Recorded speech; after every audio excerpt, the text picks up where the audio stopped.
Assalamualaikum warahmatullahi wabarakatuh. Selamat malam sahabat semuanya.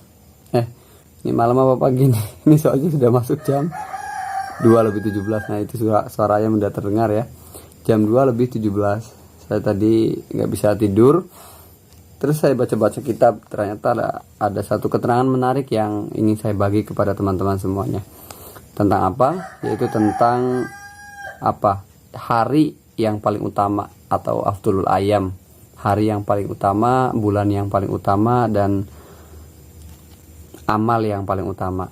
Ini nanti akan saya ceritakan sesuai dengan apa yang tertera dalam kitab yang saya ambil. Ini ada dari kitab Nashihul Ibad. Ini karya Syekh Nawawi Banten ya, Muhammad Nawawi bin Umar Al-Jawi.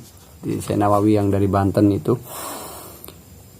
Baik, langsung saja untuk mempersingkat waktu teman-teman ya, akan saya baca dari pertama, yaitu wal maqalatul arbaun. Ini ada satu makalah dari Ibnu Abbas, wal maqalatul arbaun an Ibni Abbas radhiyallahu taala anhuma hina su'ila ma khairul ayyam wa ma khairul syuhur wa ma khairul a'mal. Ini ada suatu cerita tentang pengajuan pertanyaan kepada Sayyidina Ibnu Abbas. Ibnu Abbas itu namanya Abdullah bin Abbas. Suatu ketika Ibnu Abbas atau Abdullah bin Abbas ini ditanya oleh seseorang, ma khairul ayyam, apa sih hari yang paling utama itu? Wa ma khairul syuhur, dan bulan yang paling utama itu bulan apa? Wa ma khairul a'mal, dan amal yang paling utama amal apa? Nah, ditanya begitu, jawabannya apa? Faqala ay Abdullah bin Abbas. Jadi Abdullah bin Abbas ini menjawab, khairul ayyami yaumul Jum'at. Hari yang paling utama ya hari Jumat gitu ya. Alasannya kenapa? Alasannya li'annahu sayyidul ayyam a'tahullahu ta'ala li hadhil ummah al-muhammadiyah. Karena memang hari Jumat itu merupakan induk dari semua hari-hari yang ada. Jadi dari Sabtu, Minggu, Senin, Selasa, Rabu, Kamis. Nah ini Jumat itu induknya gitu ya. Kalau kita ibaratkan sebagai dalam struktur kerajaan itu pemimpinnya gitulah.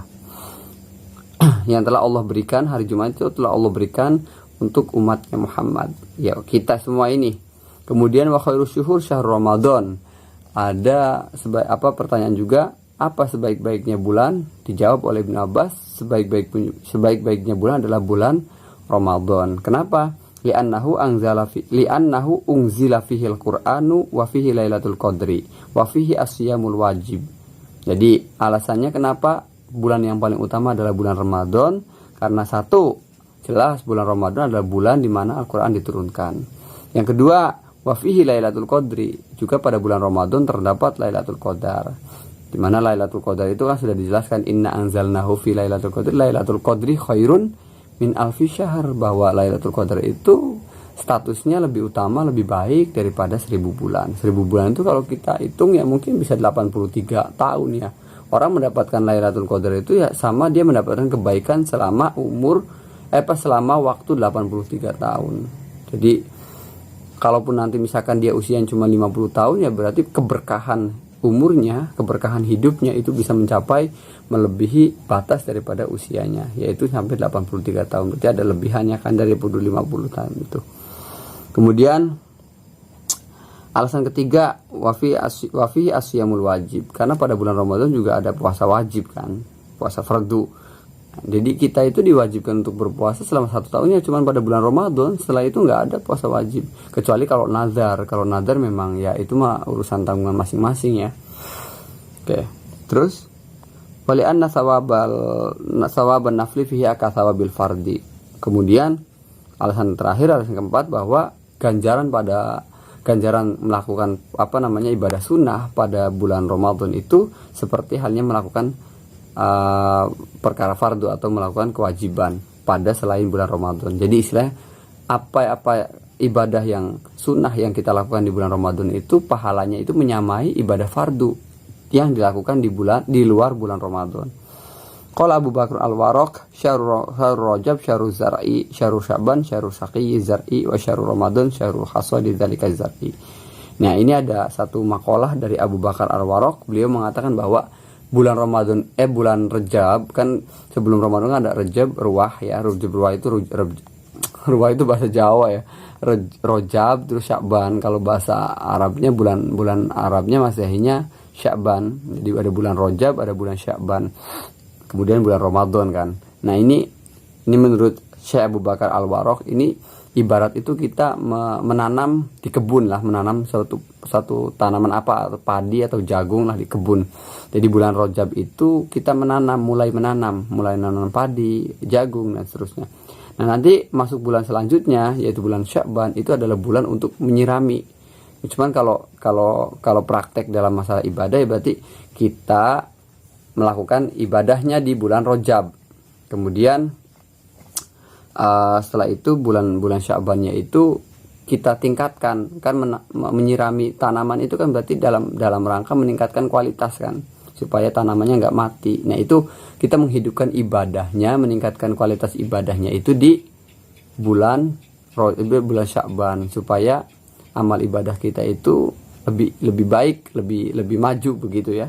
Nah setelah itu nanti bulan Ramadan itu adalah bulan yang panen, istilahnya yang tadi sudah kita tanam, sudah kita sirami setiap waktu selama 1 bulan itu, lalu bulan Ramadan kita panen. Nah begitupun dengan amal yang tadi yang saya jelaskan, bahwa pada bulan Rajab kita mulai beramal, di bulan Sya'bannya kita mulai memupuk amal kita, meningkatkan amal, lalu kemudian pada bulan Ramadan istilahnya kita panen pahala kan gitu ya. Itu mungkin tafsirnya begitu. Wa khairul a'mali as-shalatul khamsu li waqtiha. Nah, kemudian untuk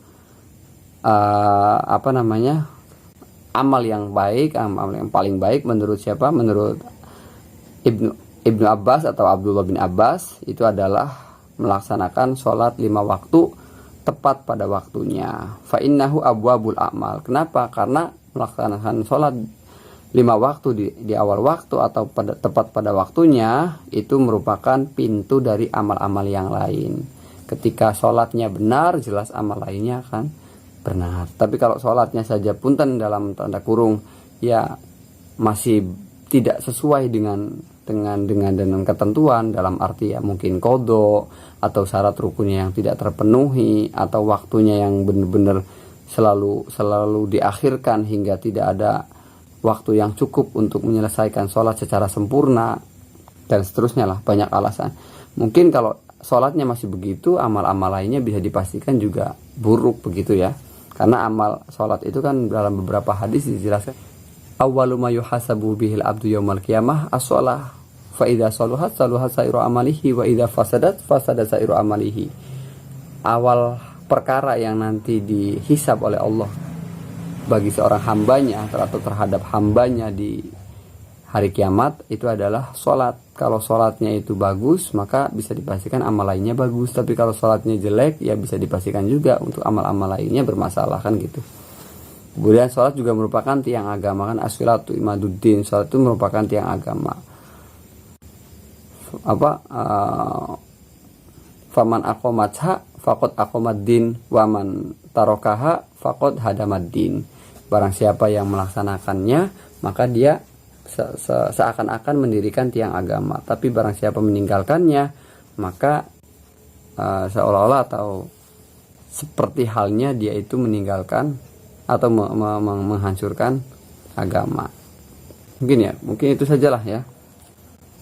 Lalu kemudian famata Ibnu Abbas fi dzalikal yaum. Setelah Ibnu Abbas ditanya hari apa yang terbaik, oleh Ibnu Abbas jawab hari Jumat, beliau kemudian meninggal di hari itu juga.